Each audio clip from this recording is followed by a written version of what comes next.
کل رات 12:30 بجے ایک پریس کانفرنس کی رانا ثناء اللہ نے، اور اس پریس کانفرنس کے بعد میرے میں اب کوئی شک نہیں رہا کہ جو تحریک انصاف کی خواتین، انہوں نے جس طرح ان کو پکڑا اور جس طرح ان کو جیلوں میں ڈالا، اور پھر جو ہمیں خبریں آ رہی تھیں کہ ان کے خلاف کس طرح کا سلوک کیا گیا، ان کو ریپ کا بھی ہم نے سنا، تو جب اس نے پریس کانفرنس کی، یہ میرے سارے شک دور ہو گئے، کیونکہ اس نے باتیں کی، اس کا مطلب دو چیزیں ہیں: یا ان کو ڈر لگ گیا کہ جب وہ خواتین نکلیں گی جیلوں سے تو وہ بتائیں گی کہ ان سے کیا ہوا، یا اس کی تیاری کی ہے،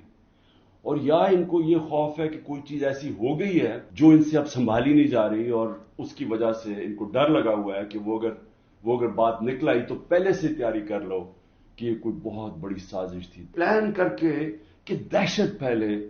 یہ اس طرح انہوں نے لوگوں کے گھر توڑے اور گھروں میں گھسے ہیں، تب بھی انہوں نے گاڑیاں توڑی۔ ڈاکٹر یاسمین کی تصویر ہے، وہ گاڑی میں بیٹھی ہے، اس کی گاڑی توڑ رہی ہے پولیس۔ تو یہ ایک پلان تھا، لیکن پھر اس وقت نہیں مجھے پتا تھا یہ پلان ہے، لیکن آہستہ آہستہ اب مجھے کوئی شک نہیں کہ یہ ایک پورا پلان ہے کہ عورتوں کو ڈی پولیٹیسائز کیا جائے۔ آدھی آبادی جو پاکستان کی ہے اس کو کسی طرح سیاست سے باہر رکھا جائے۔ اس کو دیکھ کے جو مرد ہیں، جو خاوند ہیں، جو باپ ہیں، جو بھائی ہیں، وہ اتنے خوف زدہ ہو جائیں کہ یہ عورتوں سے اتنا ظلم ہوتا ہے، یا عورتوں سے جس طرح کا یہ انہوں نے سلوک کیا ہے جیلوں کے اندر،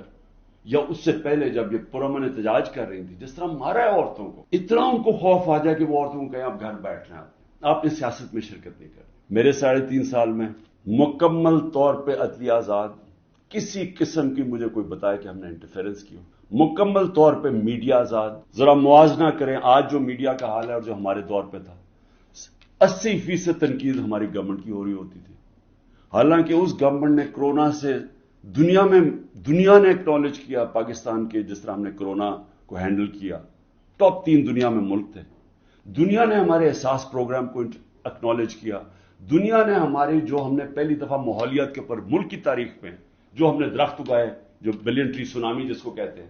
دنیا نے مانا اس کو۔ بورس جانسن نے، جو برطانیہ پرائم منسٹر، نے یو این میں تقریر میں نام لیا میرا اور کہا کہ ہم اس طرف آگے جا رہے ہیں۔ پہلی دفعہ ڈیمز بنانے شروع کیے۔ جو اب ہو رہا ہے یہ تو ہماری ساری جمہوریت کی نگیشن ہو گئی ہے، نہ یہاں فنڈامنٹل رائٹس ہیں، نہ یہاں سپریم کورٹ کے فیصلے مانے جاتے ہیں، نہ کانسٹیٹیوشن کے اوپر، جب کانسٹیٹیوشن کہتی ہے 90 دن میں الیکشن، نہ وہ الیکشن ہو رہے ہیں، گورنمنٹ اس کی پرواہ نہیں کرتی۔ عدالتیں بیل دیتی ہیں، پکڑ کے دوسرے کیس میں اندر ڈال دیتے ہیں۔ عدالتیں کہتی ہیں ہمیں عمران ریاض کو یہاں لے کے آؤ یا کسی اور کو لے کے آؤ، اس کی پرواہ نہیں کی جاتی۔ یعنی میڈیا کا جو منہ بند کیا ہوا ہے، جس طرح کے حالات آج ہیں، ٹیلی فون کیے جاتے ہیں، دھمکیاں دی جاتی ہیں، ہمارے جو لوگوں کو اب یہ توڑ رہے ہیں اور جو کہتے ہیں کہ جی میں تحریک انصاف چھوڑا ہوں، میں فوج سے بڑا پیار کرتا ہوں، ذرا ان سے ذرا چپ کر کے بیٹھ کے پوچھیں کہ ان سے کیا کیا ہے۔ ان کی دھمکیاں دی گئی ہیں کہ تمہاری فیملیز کو نہیں ہم چھوڑیں گے، تمہارے بزنسز ختم کر دیں گے۔ یہ کب ہوا تھا پاکستان کی تاریخ میں؟ تاریخ یہ یاد رکھے گی کہ جب قوم کو ضرورت تھی کہ ایک فیشسٹ گورنمنٹ جو بالکل جمہوریت کو رول بیک کر رہی ہے، وہ جب یہ کر رہی تھی تو پاکستان کے سپریم کورٹ نے جمہوریت اور اپنی جو ڈیوٹی تھی، ان کی جو ذمہ داری تھی کہ پاکستان کی جمہوریت پاکستان کی عوام کے ساتھ کھڑے ہوں، انہوں نے اپنا وہ ذمہ داری پوری نہیں کری۔ وہ عورتیں جنہوں نے کسی جلاؤ گھراؤ میں نہیں تھیں، صرف وہ اپنا جو ان کا حق ہے، آئین حق دیتا ہے پرامن احتجاج کا، اس کی وجہ سے جیلوں میں ہیں۔ اور میں آپ کو بتا رہا ہوں کہ ان کے اوپر زیادتیاں ہو رہی ہیں، ہر کے نہیں، میں نے اڈیالہ جیل سے نہیں سنا کہ عورتوں سے زیادتی ہوئی، صرف ان کی کنڈیشنز بری ہیں جس طرح ان کو ٹھہرایا ہوا ہے، لیکن اور جگہ سے خبریں آ رہی ہیں۔ تو میں سب سے پہلے آپ سے ریکویسٹ کرتا ہوں، سو موٹو ایکشن لے کے ان کو تو باہر نکالیں۔ جوڈیشل انکوائری میں دونوں چیزیں ہوں، جنہوں نے غلط جلایا اور کور کمانڈر کا گھر، ایکشن لے ان کے اوپر، اور جن لوگوں کو پرامن احتجاج کرتے ہوئے گولیاں ماری ہیں ان کے اوپر بھی تو اس ملک قوم کا حق ہے پتہ چلوانا کہ کون قصوروار ہے۔ اور پھر تیسری چیز، جب ایک ملک کے اندر عدلیہ کے فیصلے نہیں مانے جاتے اور ججز وہاں بیٹھ کے رو پڑتے ہیں کہ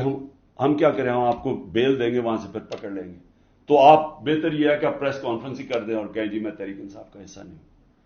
تو یہ جو تماشا ہو رہا ہے یہ تو سب سے زیادہ ہماری عدلیہ کے اوپر اب ساری قوم دیکھ رہی ہے کہ ایک آدمی کے اوپر سارے کچھ، وہ دہشت گرد بھی ہے، وہ سب کچھ ہے، لیکن ایک چیز وہ کہہ دے کہ جی میں آج تحریک انصاف چھوڑ رہا ہوں تو وہ سارا کچھ معاف ہو جاتا ہے. تو یہ کون سا قانون ہے؟ جو پولیس والے حکم نہیں مان رہے عدلیہ کا، جس طرح عمران ریاض کو وہ کہہ رہے ہیں پروڈیوس کرو، وہ نہیں دے رہے، تو ان کے اوپر تو کنٹمپٹ لگائیں. ہمارے 23,000 لوگوں کی انہوں نے لسٹ بنائی ہے، ہمارے کارکنوں کی 23,000 کی، جس میں ہمارے خیال کے مطابق 10,000 سے زیادہ جیلوں میں. تو ان کے اوپر یہ پولیٹیکل ورکرز ہیں، کئیوں کے اوپر تشدد ہو رہا ہے. ان کے اوپر جو بھی ہے، اگر ان میں سے کوئی گلٹی ہیں یا انوالوڈ ہیں تو ان کو جیل میں رکھے، باقیوں کو تو چھوڑیں، کیونکہ زیادہ تر لوگوں کو تو وہ تھے ہی نہیں وہاں. یعنی 3-4 جگہوں کے اوپر جدھر آگے لگی ہیں، جدھر آپ کو پتہ ہے کون لوگ ہیں، ادھر ان کے اندر جو انوالوڈ ہیں. لیکن جو سارے کارکن پاکستان سے پکڑ کے جیلوں میں ڈال رہے ہیں، تو میری ریکویسٹ ہے، یہ تو پالیٹکس ختم کر رہے ہیں، یہ تو پلان ڈیموکریسی کو وائنڈ اپ کرنا ہے. تو اس لیے میں آپ سے آج ریکویسٹ کروں گا اپنی سپریم کورٹ، سپیریئر جوڈیشری سے، کہ دیکھیں یہ صرف یہ نہیں ہے کہ تحریک انصاف کے اوپر ایکشن لیا جا رہا ہے، یہ ساری ہماری جمہوریت کو تباہ کیا جا رہا ہے. گورنمنٹ کو ایک پیغام دینا چاہتا ہوں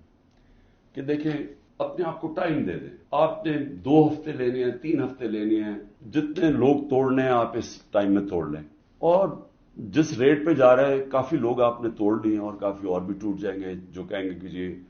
ہم اپنی فوج کے ساتھ کھڑے ہیں اور ہم آج تحریک انصاف کو چھوڑنا بڑا ظلم ہوا 9 مئی کو. وہ تو ہم ساری کہہ رہے ہیں کہ 9 مئی کو جو بھی توڑ پھوڑ ہوئی ہم سب اس کی مذمت کر رہے ہیں، ہم بھی سارے اپنی فوج کے ساتھ کھڑے ہیں، وہ تو ہم سب بھی کہہ رہے ہیں، لیکن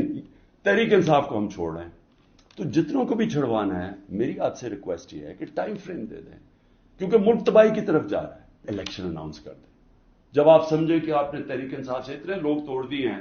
کہ اب وہ الیکشن لڑنے کے قابل نہیں ہے، پھر الیکشن اناؤنس کر دیں. ملک کو تو نکالیں اس دلدل سے، پھر دیکھ لیں کہ پاکستانی عوام کیا فیصلہ کرتی ہے. لیکن فیصلہ کر لیں، ٹائم نہ. اس وقت میں کوئی اپنی پاور کے لیے یہ نہیں کہہ رہا، میں اپنے ملک کی اب بات کر رہا ہوں. صرف عمران خان کو باہر رکھنے کے لیے اس ملک کو تباہ نہ کریں.